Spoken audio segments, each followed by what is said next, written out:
Assalamualaikum warahmatullahi wabarakatuh.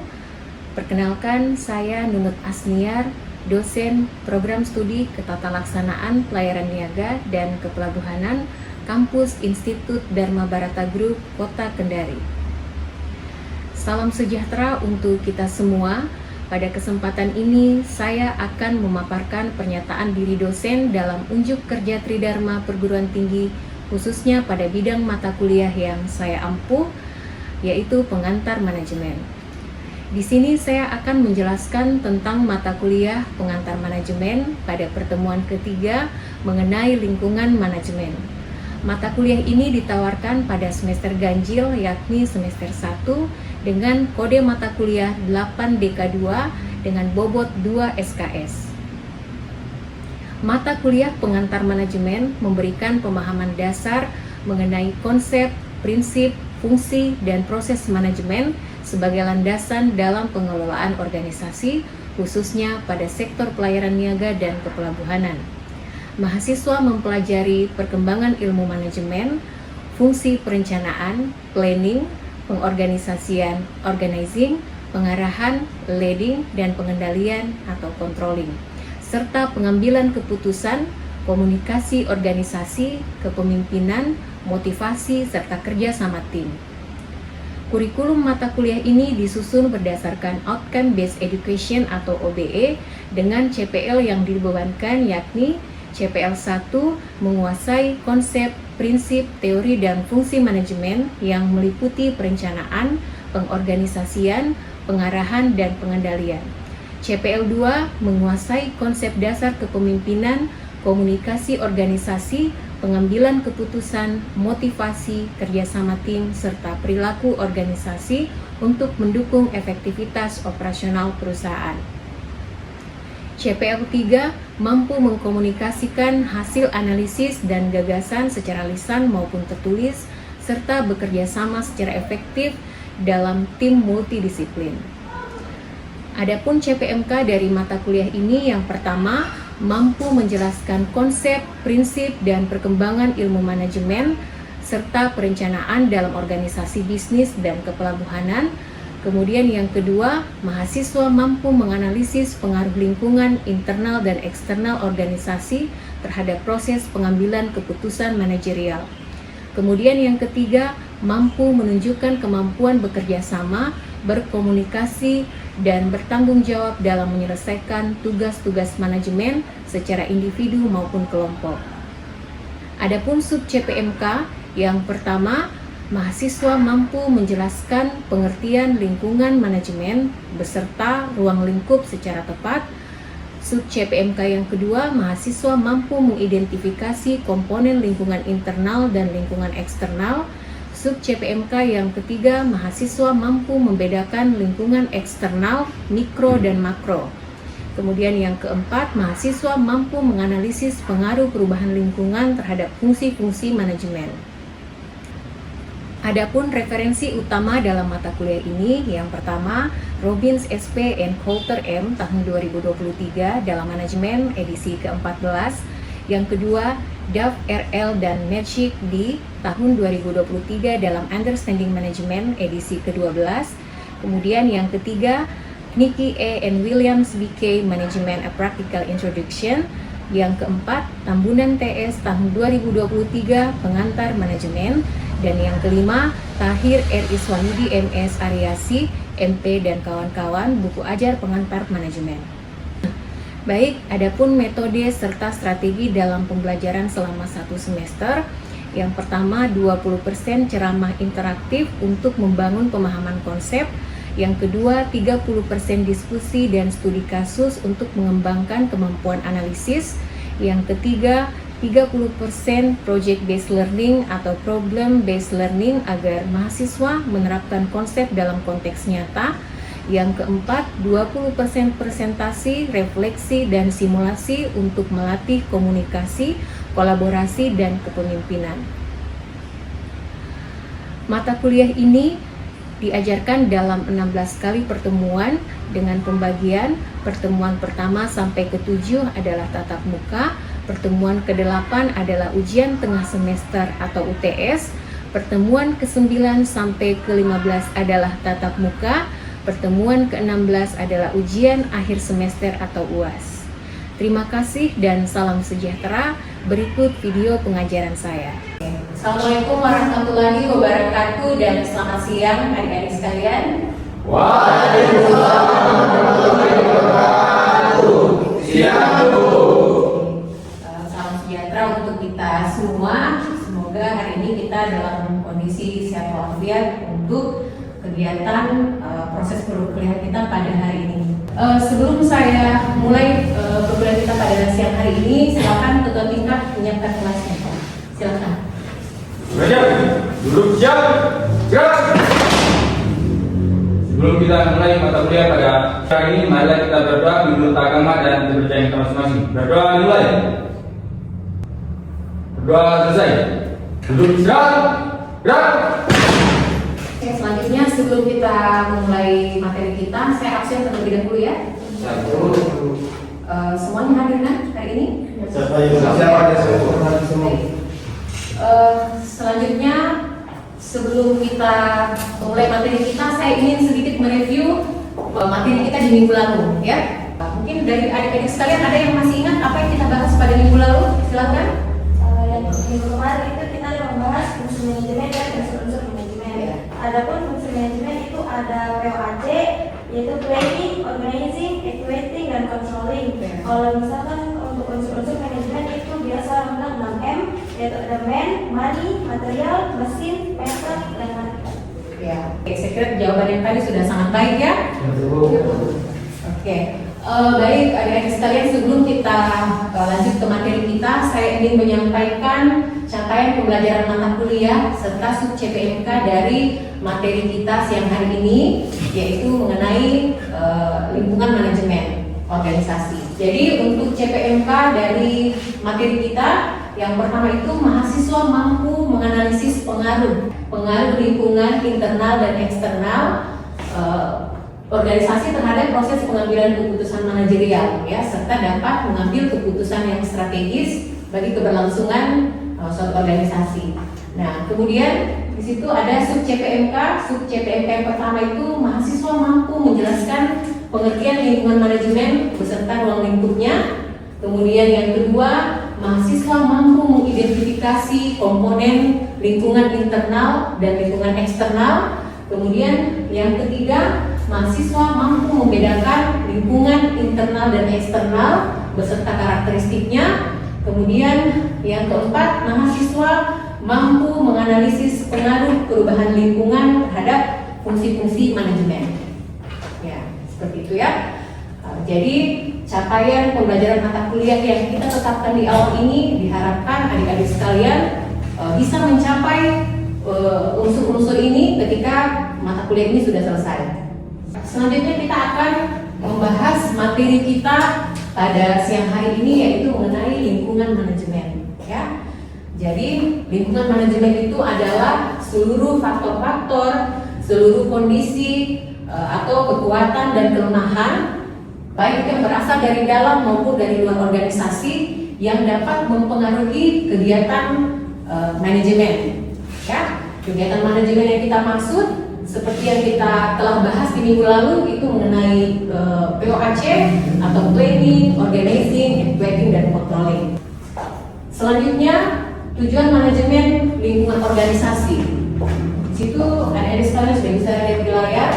Yang pertama, tujuan manajemen lingkungan organisasi itu adalah mengidentifikasi peluang. Jadi organisasi ataupun perusahaan itu harus mampu mengidentifikasi peluang yang berasal dari lingkungan eksternal atau lingkungan luar organisasi. Ya, saya berikan contohnya karena kita berada di prodi pelayaran. Contoh peluang-peluang yang berasal dari lingkungan eksternal. Nah, misalkan ya, meningkatnya aktivitas ekspor impor. Nah, ini tentunya akan mempengaruhi perusahaan pelayaran ya, khususnya perusahaan kapal. Nah, jadi ketika misalkan organisasi mampu melihat peluang dari meningkatnya kegiatan ekspor impor, diharapkan perusahaan tersebut itu dapat misalkan kayak menambah armada kapal, ya, menambah armada kapal untuk bisa mengakomodir dari kegiatan ekspor impor tersebut. Karena kegiatan ekspor impor tersebut itu lebih banyak menggunakan moda transportasi laut ya. Nah, kemudian yang kedua, mengantisipasi ancaman. Nah, jadi lingkungan eksternal atau lingkungan luar organisasi itu selain dapat menimbulkan peluang, juga dapat menimbulkan ancaman ya. Nah, ancaman-ancaman yang seperti apa? Yang pertama, ancaman dari pesaing tentunya ya, pesaing atau dengan perusahaan-perusahaan yang sejenis dengan perusahaan kita. Nah, kemudian ancaman selanjutnya bisa berasal dari kondisi ekonomi, bisa berasal dari regulasi pemerintah, bisa berasal dari politik, dan lain sebagainya. Contoh kasusnya misalkan kita di kondisi saat ini bahan bakar minyak sedang naik kan? Ya, jadi yang dapat dilakukan oleh perusahaan pelayaran sebagai contohnya mengoptimalkan rute pelayaran seperti itu. Nah, atau juga meningkatkan atau mengoptimalkan pelayanan yang ada. Kemudian yang ketiga, menyusun strategi organisasi. Nah, kenapa kira-kira kita harus menyusun strategi organisasi? Karena kita berada di tengah-tengah lingkungan perusahaan yang sejenis. Misalkan di perusahaan pelayaran itu kan ada perusahaan apa? Keagenan, perusahaan kapal, terus ya, perusahaan PBM dan lain sebagainya. Lingkungannya itu sangat dinamis, sangat mudah berubah ya. Nah, jadi pentingnya bagi perusahaan untuk menyusun strategi organisasi, baik itu dari sisi pelayanannya, baik dari sisi teknologi yang digunakan. Nah, itu harus selalu di-upgrade agar dapat bersaing. Kemudian yang keempat, memahami lingkungan internal dan eksternal. Ya. Nah, adik-adik sekalian pasti sudah sering mendengar kata internal dan eksternal ya. Ya. Apa itu internal? Dalam ya. Kemudian kalau eksternal? Ya.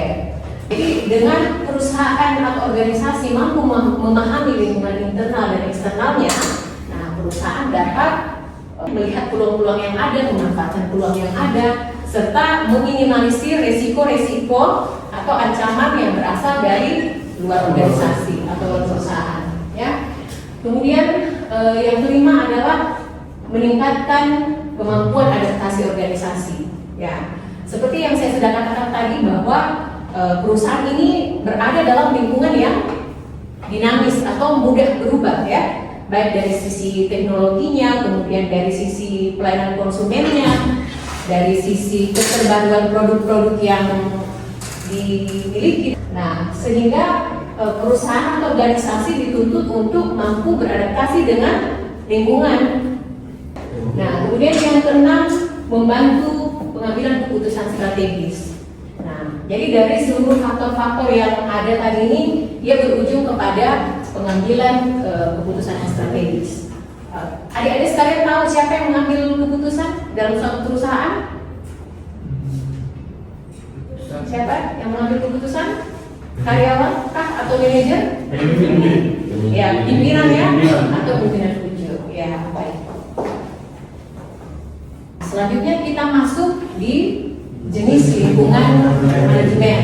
Nah, jenis lingkungan manajemen seperti yang adik-adik sekalian lihat, wilayah itu lingkungan manajemen itu dapat dibagi menjadi dua ya. Ada lingkungan internal, ada lingkungan eksternal. Nah, lingkungan internal itu adalah lingkungan yang berada dalam perusahaan atau organisasi kita, atau lingkungan yang dapat kita kendalikan seperti itu. Nah, sedangkan lingkungan eksternal adalah lingkungan yang berada di luar organisasi kita dan sulit untuk kita mengendalikan resiko-resiko yang timbul atau ancaman yang timbul dari lingkungan luar perusahaan kita, ya. Nah, kemudian di sini kita lihat lingkungan internal. Di situ ada beberapa komponen-komponen yang termasuk dalam lingkungan internal. Nah, bisa dibaca? Yang pertama ada apa? Yang pertama ada sumber daya manusia atau SDM ya. Nah, sumber daya manusia atau SDM yang ada dalam suatu perusahaan atau organisasi itu bisa kita sebut karyawan, bisa kita sebut pegawai dan lain sebagainya. Nah, kenapa dia berada dalam lingkungan internal atau berada dalam organisasi ya, lingkungan organisasi di dalam yang mengetahui kebutuhan akan kuantitas serta kualitas dari SDM itu, ya tentunya perusahaan itu sendiri ya. Kemudian yang kedua ada keuangan. Ya. Nah, keuangan di situ adalah modal yang menentukan kemampuan promosi, distribusi serta pengembangan produk. Nah, ya jadi otomatis sama seperti tadi SDM, keuangan juga berada dalam lingkungan internal. Nah, karena modal, kemudian pengeluaran, biaya-biaya yang harus dikeluarkan, kemudian keuntungan yang ingin dicapai, semua itu berada dalam lingkungan organisasi. Nah, kemudian yang ketiga ada produksi dan operasional. Nah, di situ sudah kita lihat adalah kualitas produk dan kecepatan produksi mempengaruhi lingkungan organisasi ya. Nah, kemudian yang keempat ada teknologi. Nah, teknologi juga ini bisa berasal dari dalam organisasi, bisa juga dari luar organisasi. Ya, perusahaan yang cepat mengadopsi teknologi-teknologi terbaru, nah itu akan dapat beradaptasi dan bersaing dengan perusahaan-perusahaan lainnya ya. Kemudian yang kelima ada apa di situ? Budaya organisasi. Nah, organisasi. Nah, budaya organisasi ini biasanya terbentuk sejak perusahaan itu lahir ya, sejak awal terbentuknya perusahaan.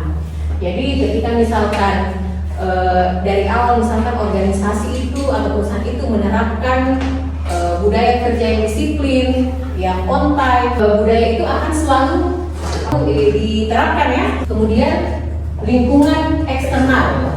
Nah, kita sudah sampai di lingkungan eksternal ya. Jadi lingkungan eksternal itu dia dibagi atas dua. Ada lingkungan mikro, ada lingkungan makro. Nah, lingkungan mikro itu adalah faktor-faktor di luar perusahaan tetapi berada dekat dengan kegiatan perusahaan. Faktor besar dalam masyarakat yang mempengaruhi bisnis secara luas, seperti itu.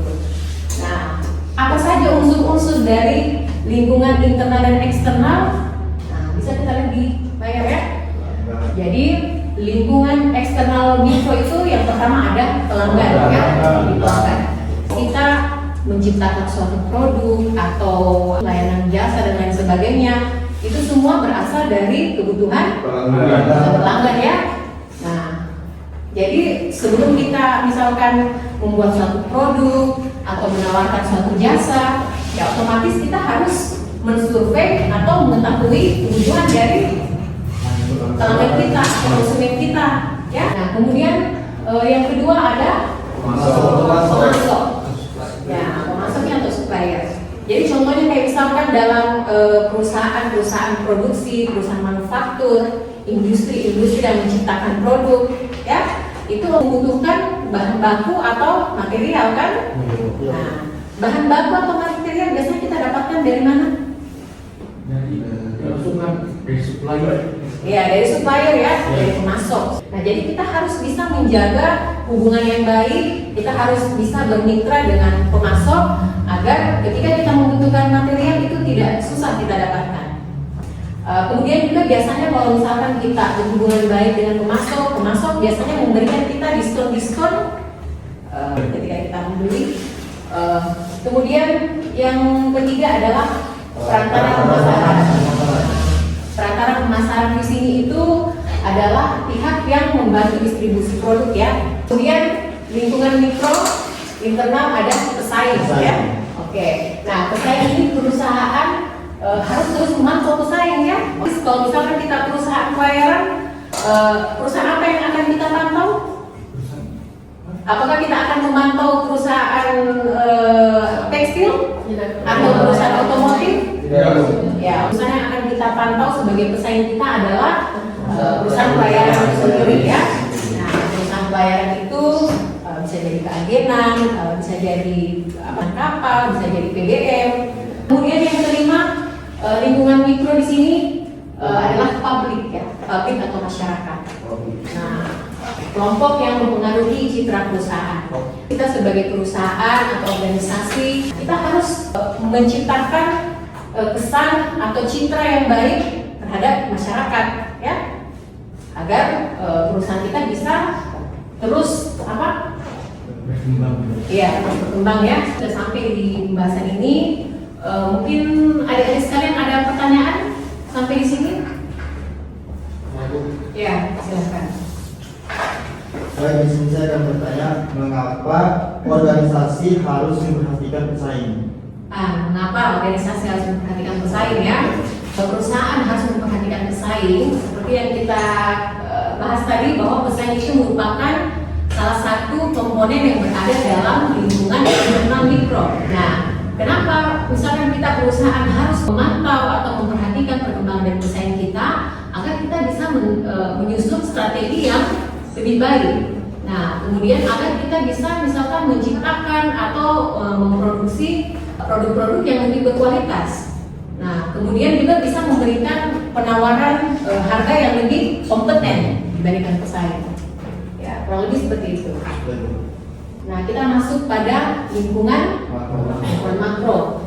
Nah, di sini lingkungan makro itu berarti lingkungannya lebih luas ya. Itu ada politikal. Jadi kebijakan pemerintah, kebijakan politik itu berpengaruh ya terhadap keputusan-keputusan yang berada dalam suatu organisasi atau perusahaan. Ya, misalkan regulasi penerapan tarif-tarif perusahaan pelayaran, ataupun mungkin keputusan-keputusan politik seperti menaikkan bahan bakar minyak atau pajak. Nah, itu secara tidak langsung akan mempengaruhi keputusan dalam perusahaan kita. Ya. Kemudian yang kedua, ekonomi. Ya. Kondisi ekonomi itu mempengaruhi daya beli masyarakat. Nah, kalau yang kalian lihat sekarang, bagaimana kira-kira kondisi ekonomi kita saat ini? Lagi menurun ya. Nah, kira-kira bagaimana daya beli masyarakat terhadap produk-produk atau layanan jasa yang ditawarkan oleh perusahaan? Berkurang. Begitu ya. Bagaimana kalian melihat harga-harga yang ada di pasaran saat ini? Mahal ya. Yang ketiga ada sosial budaya, sosial kultural ya. Nilai dan gaya hidup masyarakat berubah, perilaku konsumen berubah. Nah, perusahaan harus dapat menyesuaikan dengan kebutuhan konsumen. Ya, seperti itu. Nah, selanjutnya di faktor yang keempat ada teknologikal ya, teknologikal atau teknologi. Nah, ini juga tentunya sangat harus diperhatikan oleh perusahaan. Contohnya ya, zaman dulu itu pasar atau transaksi jual beli hanya bisa dilakukan pada suatu tempat ya, atau pasar. Tapi zaman sekarang kita bisa melakukan kegiatan transaksi jual beli lewat online ya, online misalnya contohnya pada Shopee, kemudian TikTok dan lain sebagainya.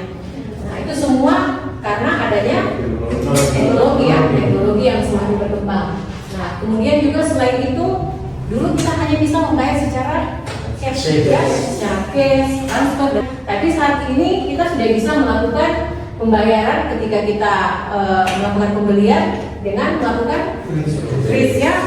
Nah, kemudian yang faktor yang kelima ada environmental atau lingkungan alam.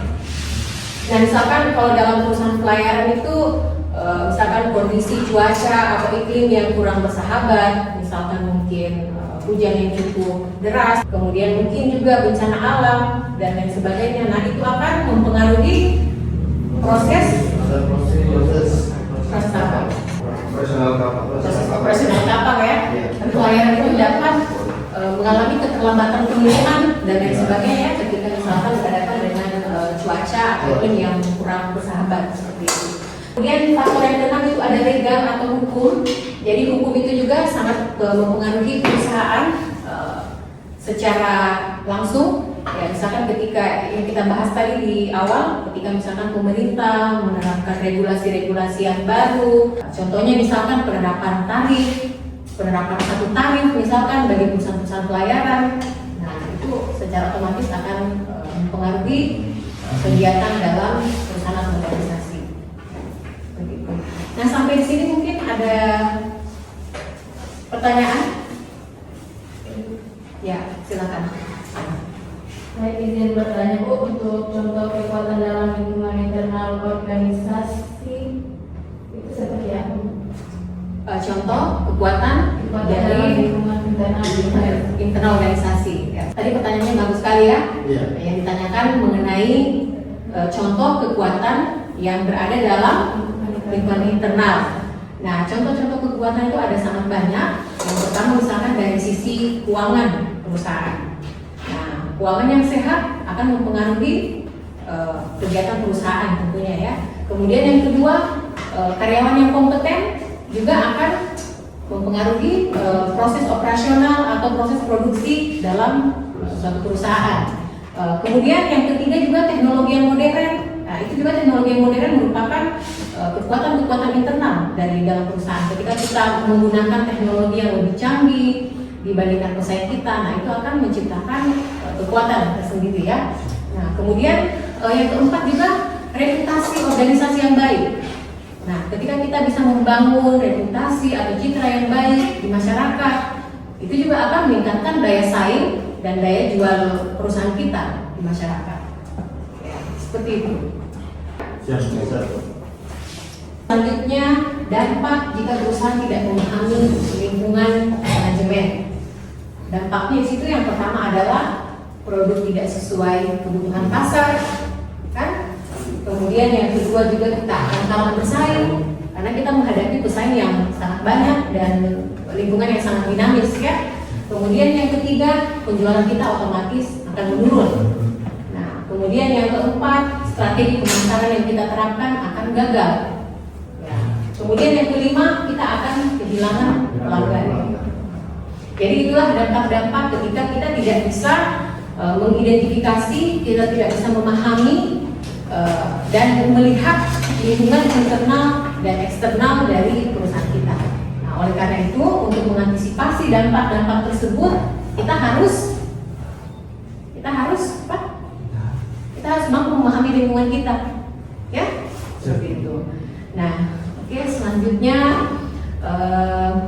adik-adik sekalian, karena kita sudah membahas hari ini mengenai lingkungan manajemen organisasi, saya ingin memberikan tugas yang akan dikumpulkan minggu depan, ya. Jadi tugas yang kita akan buat yaitu menganalisis kekuatan, kelemahan, kemudian peluang serta ancaman yang ditimbulkan oleh lingkungan.